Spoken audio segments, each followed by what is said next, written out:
मन की शक्ति। मन एक शक्तिशाली उपकरण है। मन शरीर की सभी क्रियाओं को नियंत्रित करता है। जब मन मजबूत, उत्साही और उमंग से भरा होता है तो शरीर उसका अनुसरण करता है।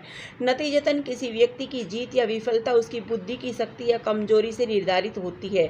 सभी इच्छाएं मन में उत्पन्न होती हैं। वह दृश्य और अदृश्य दोनों इंद्रियों का स्वामी और शासक है।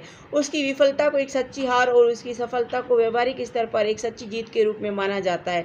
इसीलिए मानसिक नियंत्रण और मानसिक दृढ़ता विषय अक्सर उठाया जाता है। दृढ़ संकल्प। जिसके मन में संकल्प हो उसे दुनिया की कोई चीज नहीं रोक सकती। एक कहावत कहती है, जाने वाले को किसने रोका है। यानी अगर किसी के मन में यात्रा करने की इच्छा हो तो उसे ऐसा करने से कोई नहीं रोक सकता। चुनौतीपूर्ण परिस्थितियों में एक समर्पित व्यक्ति एक रास्ता खोज लेता है। हम जो कुछ भी करते हैं पहले मन में उसका ध्यान करते हैं। इसका अर्थ यह हुआ कि कार्य का प्रारूप हमारे मन में तैयार होता है। यदि हमारा मन दृढ़ता से उस पर विचार करता है तो हमारा चिंतन लाभकारी होता है।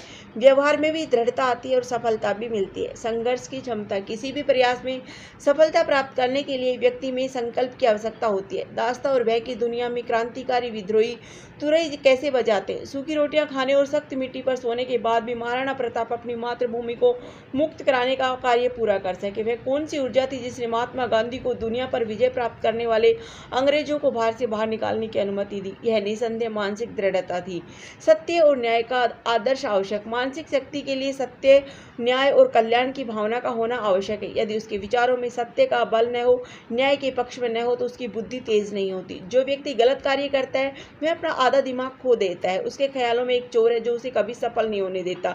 विजय के लिए धैर्य की आवश्यकता। मानसिक स्थिरता, धीरज और धैर्य जैसे गुण व्यक्ति को विजय की ओर ले जाते हैं। जो कठिनाइयों की नदी में बह जाते हैं वे चीखते चिल्लाते हैं और वे अपनी कायरता के कारण नष्ट हो जाते हैं।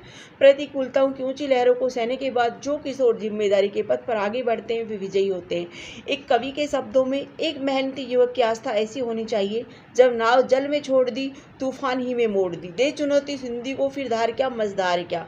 यदि गतिविधि करने से पहले किसी व्यक्ति की मानसिकता स्थिर नहीं है तो विजय प्राप्त करना असंभव है। हर ठोकर एक बीमार और निराश मन को अपना शिकार बना लेती है। नतीजतन यह बात पूरी तरह सच है कि जीत या हार मन की स्थिति पर निर्भर है। निष्कर्ष। निराशा की भावना मनुष्य के मन और तन दोनों को दुर्बल बनाती है। इसे पास नहीं आने देना चाहिए। इतिहास अर्थात वर्तमान काल की घटनाओं से शिक्षा लेकर हमें अपने मनोबल का निर्माण करना चाहिए। हमें उनका अनुकरण करना चाहिए जो बड़े से बड़े संकट में भी न घबराए बल्कि डटकर कठिनाई का सामना करते विजयी हुए। उनका अनुकरण मानसिक दृढ़ता और विजय की सीढ़ी बन सकता है। अतः हमें यह कभी नहीं भूलना चाहिए कि मन के हारे हार है, मन के जीते जीत।